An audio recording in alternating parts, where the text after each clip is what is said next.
চাঁদপুর অঞ্চল থেকে মাহফিল করে আসতেছিলাম। ওই গৌরীপুর থেকে আমিরাবাদ হয়ে একটা রোড আছে, এখন তো মাশাআল্লাহ ভিআইপি রোড, বাসও চলে, ভালো ভালো বাস। তখন ভাঙ্গা চূড়া রাস্তা ছিল, অনেক পাকা রাস্তাটাই ভেঙে অনেক নষ্ট হয়ে গেছিল রাস্তাটা। কুয়াশার দিন মাহফিল করে আসতেছিলাম, আমি ছিলাম মোটর সাইকেল। তখনকার তো আর এত নতুন মানুষ, বয়ানের মাঠও নামছি নতুন, তখন তো আর মানুষে প্রাইভেট কার দিয়ে আর বিমান দিয়ে নিত না, তখনকার এমনি যাইতাম, বাসে চলে যেতাম। তা আসার পথে মোটর সাইকেলে আসতেছে আমি, আমার সাথে আরো তিনজন, আমার জালকুড়ির দুই মুসল্লি আর আমি, এই তিনজন মিলে আসতেছে মোটর সাইকেলে। হঠাৎ করে রাস্তার মাঝে তাকায়া দেখি দুপাশে গাড়ি আটকানো, মাঝখানে রাস্তার পাশের বিশাল বড় গাছ ফালায়া ডাকাতি করতেছে। এমন আছে না নাই? আপনারা শুনলে আশ্চর্য হইবেন। Dhaka to Chittagong highway road 1/1 4 লেনের রাস্তা।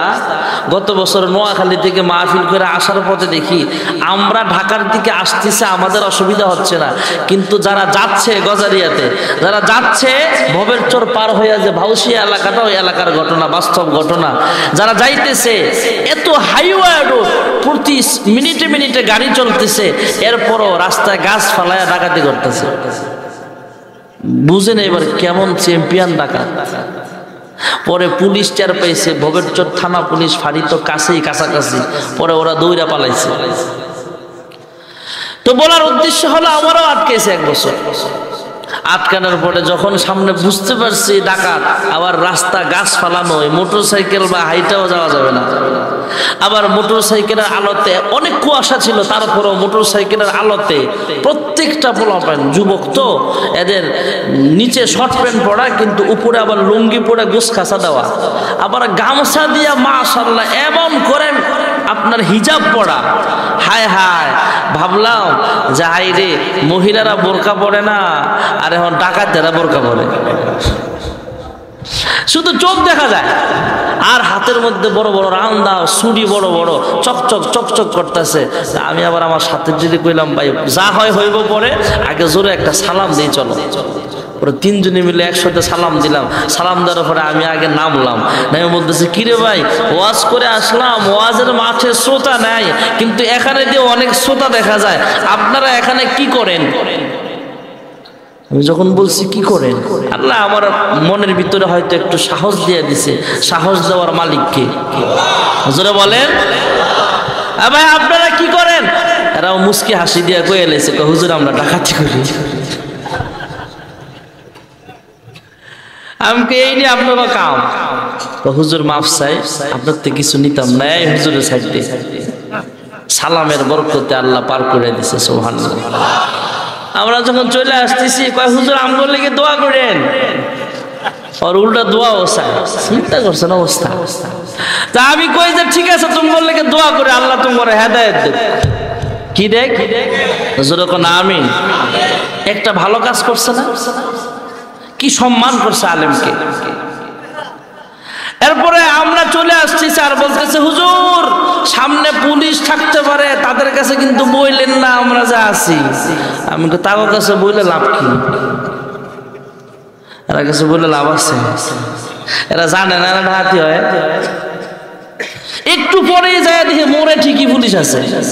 যেখানে ডাকাতি হয় না, আলো আছে, রাস্তা চৌরাস্তার মোড়, এখানে পুলিশ দ্বারা রয়েছে বেহুদা, আর যেখানে ডাকাতি হয় এখানে পুলিশ নাই। তো বলার উদ্দেশ্য হলো এমন ডাকাতি হয় আমাদের দেশে। আল্লাহ এই সমস্ত ডাকাতদেরকে হেদায়েত করে, জোরে কোন আমিন। আল্লাহর নবীর সাহাবী হযরত জাবের, ডাকাত বলে তোমাকে হত্যা করব, তোমার মাল সম্পদ সব লুট করে নিয়ে যাব। মুসলমান ইমানি বলে বলিয়ান হয়ে বলে, আমাকে মারিস না, আমার ধন সম্পদ সব নিয়ে যাও। ডাকাত বলে না, প্রফেশনাল ক্রিমিনাল, সে মারবে, তাকে মেরেই ফেলবে। মুসলমানের ভিতরে আল্লাহর ভয় আছে না নাই? আল্লাহর উপরে ভরসা আছে না নাই? যখন ডাকাত তলোয়ার নিয়ে সামনে অগ্রসর হচ্ছে, কাছাকাছি চলে আসছে, তার দেহ থেকে মাথাটা আলাদা করে ফেলবে, এমন সময় আল্লাহর বান্দা চিৎকার করে আল্লাহকে ডাক দিলেন, ইয়া আরহামার রাহিমিন। এই গভীর এলাকায়, মরুভূমির এলাকা, চতুর্দিকে কোনো মানুষের বাড়ি ঘর নাই। ওগো আল্লাহ, এই বিপদের মুহূর্তে ডাকাত আমাকে হত্যা করতে সামনে চলে আসছে। এই বিপদের মাঝে মাথা নেওয়ালা একমাত্র তুমি আল্লাহ। যখন চিল্লান মারছে আর হামার রাহিমিন বলে, সঙ্গে সঙ্গে কেউ বাঁচাতে আসে নাই, কিন্তু গাইবি একটা বিকট আওয়াজ হয়েছে, এই ডাকাত মারিস না। সুবহানাল্লাহ। ধমক, পোলা পান্ডে যদি কেউ পিটায় আমরা বলি নাই মারিস না, এরকম একটা জোরে ধমক খাইলেন ডাকাত। ডাকাত ধমকের আওয়াজ শুনে মনে করছে কিরে মরুভূমির মধ্যে আবার কে আসলো, চতুর্দিকে তাকায় দেখে কেউ নাই, চতুর্দিকে তাকায় দেখে কেউ নাই। এমন সময় আবার মারতে উদ্যত হলো, সামনে অগ্রসর হলো, সামনে যায় যখন আবার আঘাত হানবে, এমন সময় মুসলমান ডাক দিয়া বলে, ইয়া আরহামার রাহিমিন, তুমি বাঁচাও। সুবহানাল্লাহ। যখন এইভাবে দ্বিতীয়বার আবার চিল্লানি মারলেন, এমত অবস্থায় ডাকাত আবার আওয়াজ পাইলেন, কে যেন গায়েব থেকে আওয়াজ শোনায় দিল, হে ডাকাত তুমি মারিও না। কে বাঁচানো ওয়ালা তো একমাত্র আল্লাহ তাআলা। ইয়া আরহামার রাহিমিন বলে যখন চিল্লানি মারলো, এমনি ঘাড় ঘুরায় তাকায় দেখে একজন সাদা পোশাক পরিহিত মানুষের চেহারা। এমন সুন্দর মানুষ, এমন সুন্দর মানুষ এলাকার কোথাও খুঁজে পাওয়া যাবে না। এমন সুন্দর সাদা পোশাক পরিহিত একটা মানুষ, লম্বা একটা তলোয়ার হাতে নিয়া ওই ডাকাতের দেহ থেকে গর্দানটা আলাদা করে হত্যা করে দিয়া আল্লাহর নবীর সাহাবীকে ডাকাতের কবল থেকে হেফাজত করে দিয়েছেন। হযরত জাবের ডাক দেয়া বলে, কিরে ভাই, তোমার সাথে আমার ব্লাডের কোনো কানেকশন নাই, আত্মীয় স্বজন না, তুমি আমার, তোমাকে চিনতে পারলাম না। আমার ওয়ার্ডের বা ইউনিয়নের হলে তোমাকে চিনতাম, ২৫০০ থানার হলে আপনাকে আমি চিনতাম, সোনারগাঁয়ের মানুষ হলে তোমাকে আমি চিনতাম, অপরিচিত একজন মানুষের মতো তোমাকে দেখা যায়, কে তুমি, তোমার বাড়ি কোথায়? লোকটা ডাক দেয়া বলে, হ্যাঁ যাবেন, ভয় পেও না, আমি দুনিয়ার কোনো মানুষ নই, আমি আসমানের একজন রহমতের ফেরেশতা। ওই ফিরিস্তা হইছেন ভালো কথা, প্রথম ডাক দিলাম তখন আসলেন না কেন? সুবহানাল্লাহ। ফিরিস্তা ডাক দেয়া বলে, ওরে ভাই, তুমি যখন প্রথম ডাক দিয়েছো ইয়া আরহামার রাহিমিন বলিয়া, তখন আমি ছিলাম সপ্তম আসমানের উপরে সিদরাতুল মুনতাহা, আমি আসতে পারি নাই, কিন্তু আমার ধমকের আওয়াজটা ডাকাতের কানে পৌঁছায় দিছে, হে ডাকাত মারিস না। সুবহানাল্লাহ। দ্বিতীয়বার যখন তুমি আবার ইয়া আরহামার রাহিমিন বললা, তখনও আসতে পারি নাই, কিন্তু আমার আওয়াজটা পৌঁছায়া দিলাম। আর তৃতীয়বার যখন তুমি আওয়াজ দিলা, আমি সরাসরি উপস্থিত হইয়া ডাকাতকে হত্যা করে দিয়া তোমাকে ডাকাতের কবল থেকে বাঁচায়া দিলাম। হ্যাঁ মুসলমান, শুধু তুমি নাও, কিয়ামত পর্যন্ত কোন ঈমানদার যদি কোনো বিপদের মুহূর্তে আল্লাহ তাআলার উপর ভরসা করে আল্লাহকে ডাক দেয়, আল্লাহ তাআলা অসংখ্য অগণিত ফেরেশতা বানায় রাখছে, যে ফেরেশতারা আল্লাহর শরণাপন্ন হওয়ার বরকতে সঙ্গে সঙ্গে আল্লাহর সেই বান্দা বান্দিকে বিপদ থেকে হেফাজত করে। জোরে কোন সুবহানাল্লাহ। ভাইরা আমার, বন্ধুরা আমার, ফেরেশতারা আল্লাহর নাফরমানি করেন না, সব সময় আল্লাহর হুকুমের বাস্তবায়ন করেন। সুবহানাল্লাহ বলেন। কোরআনুল কারীমে আল্লাহ নিজে বলেন, লা ইয়াসুনাল্লাহা মা আমারহুম ওয়া ইয়াফআলুনা মা ইউমারুন।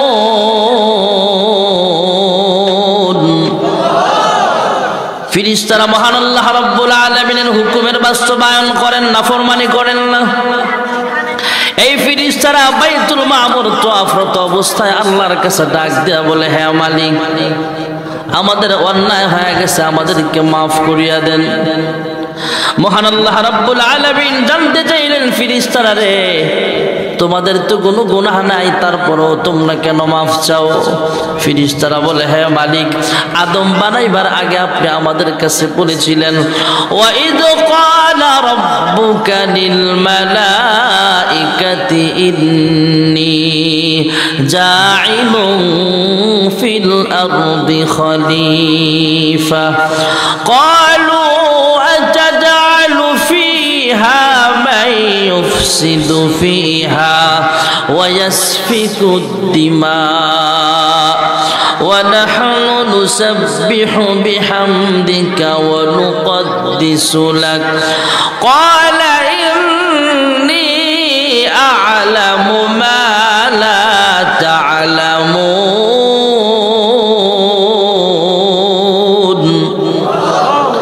হে আল্লাহ, আপনি বলার পরে আমরা জবাব দিয়েছিলাম, হে আল্লাহ, আপনি কি এমন জাতি বানাতে চান নাকি যারা দুনিয়াতে দাঙ্গা হাঙ্গামা সৃষ্টি করবে?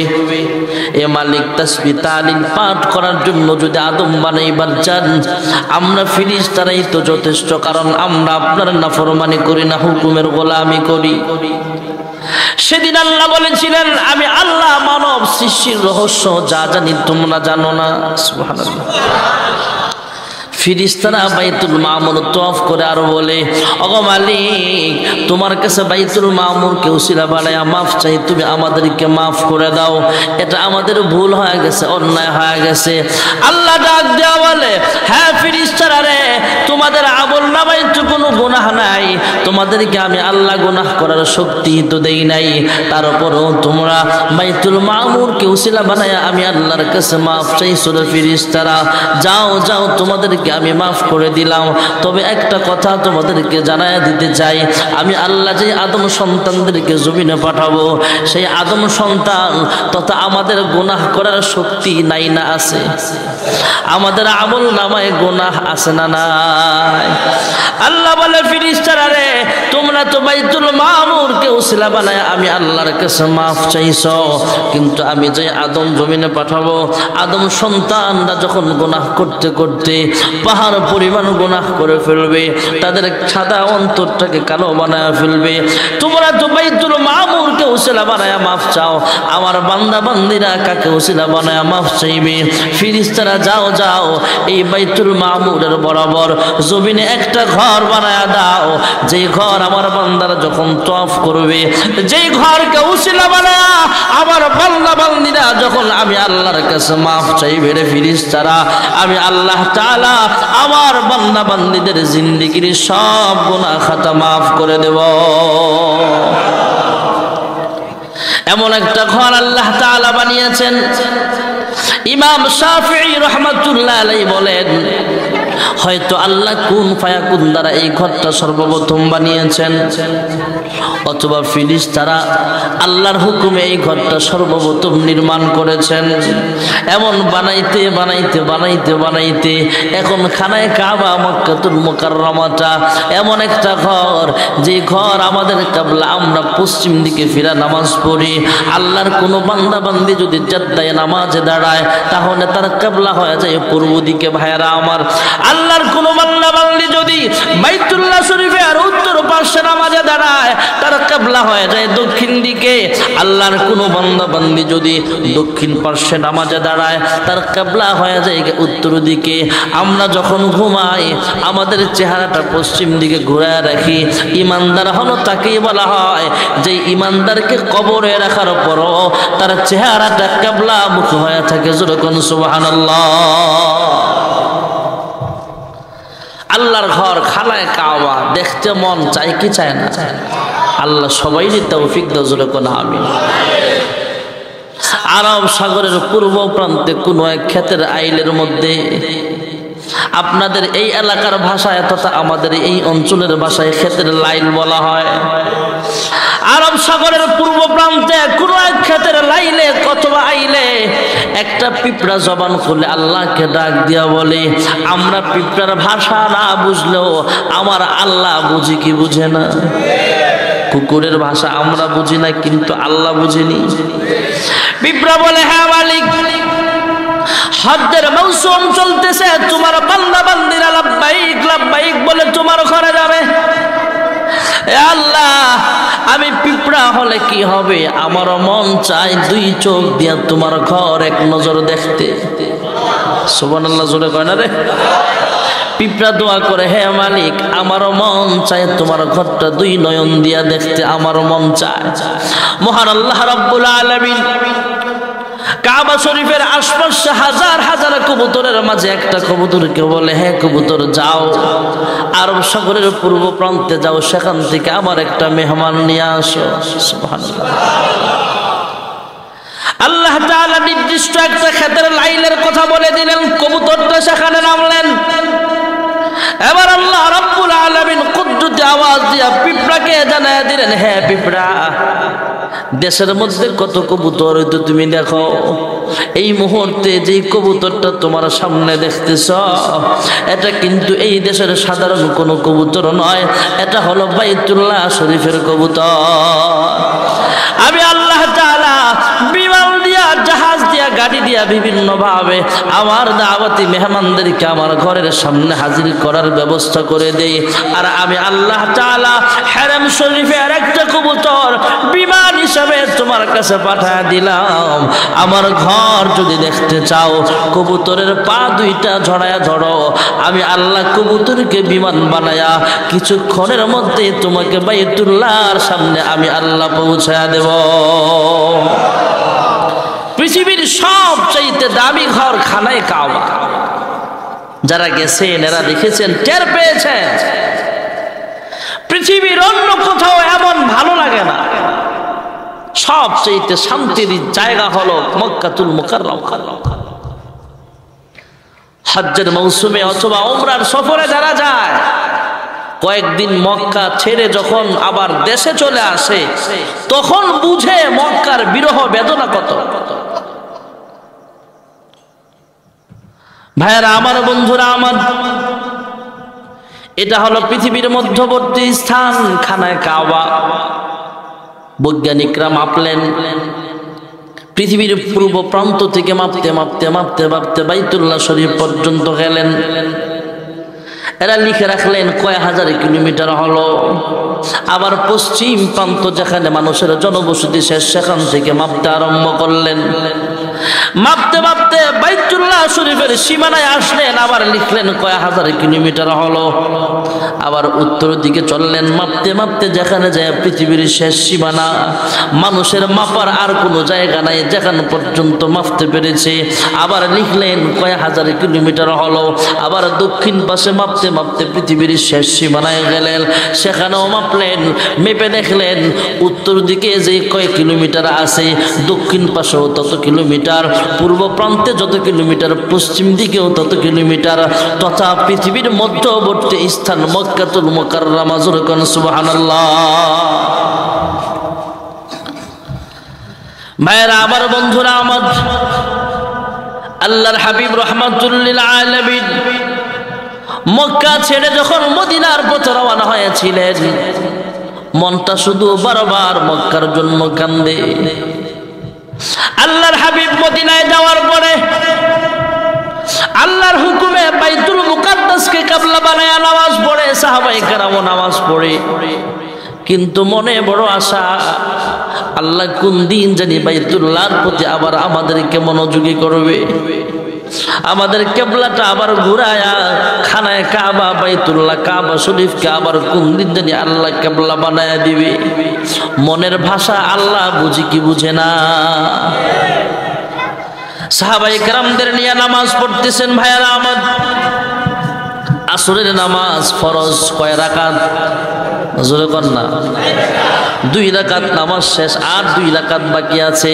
এমন মুহূর্তে জিব্রাইল আমিনকে আল্লাহ পাঠায়া দিলেন। জিব্রাইল আইসা পয়গম্বরের সিনাটা ঘুরায়া দিলেন, কিবলা পরিবর্তন হয়ে গেল। সুবহানাল্লাহ। 2 রাকাত পড়েছেন বাইতুল মুকাদ্দাসকে কিবলা বানায়া, বাকি 2 রাকাত আদায় করেছিলেন বাইতুল্লাহ খানায়ে কাবাকে কিবলা বানায়া। জোরে কোন সুবহানাল্লাহ। ওই মসজিদটা এখনো আছে, মসজিদের নাম হলো মসজিদে জুল কিবলাতাইন। 2 মেহরাবওয়ালা মসজিদ, 2 কিবলাওয়ালা মসজিদ। সুবহানাল্লাহ। সাহাবায়ে কেরাম নামাজ পড়ে বের হয়েছে, সব মসজিদে কি এক টাইমে নামাজ হয় না কিছু ব্যবধান হয়? কেউ আসরে নামাজ পড়ে 4টায়, কেউ পড়ে 4:15টায়, কেউ 4টা 5-এও পড়তে পারে। ওই মসজিদ থেকে সাহাবারা বের হলেন, বের হয়ে আশপাশের গল্লিতে যখন ঢুকতেছেন আর দেখতেছে কিছু মানুষ এখনো বাইতুল মুকাদ্দাসকে কিবলা বানায় নামাজ পড়তেছে, ওই নামাজের ভিতরেই বাহিরের সাহাবীরা ডাক দিয়া বলে, ওই নামাজি, আমরা 2 রাকাত পড়েছি বাইতুল মুকাদ্দাসের দিকে ফিরা, আল্লাহর হুকুমে বাকি 2 রাকাত পড়া হয়েছে বাইতুল্লাহকে কিবলা বানায়া, তোমরাও কিবলা পরিবর্তন করে নাও। নামাজের ভিতরেই যাদেরকে বলা হয়েছে ওরা তাদের সিনাটা ঘুরায় নিলেন, চেহারাটা ঘুরায় নিলেন, কিবলা পরিবর্তন করে বাইতুল্লাহকে কিবলা বানায়া বাকি নামাজটুকু আদায় করেছে। সুবহানাল্লাহ।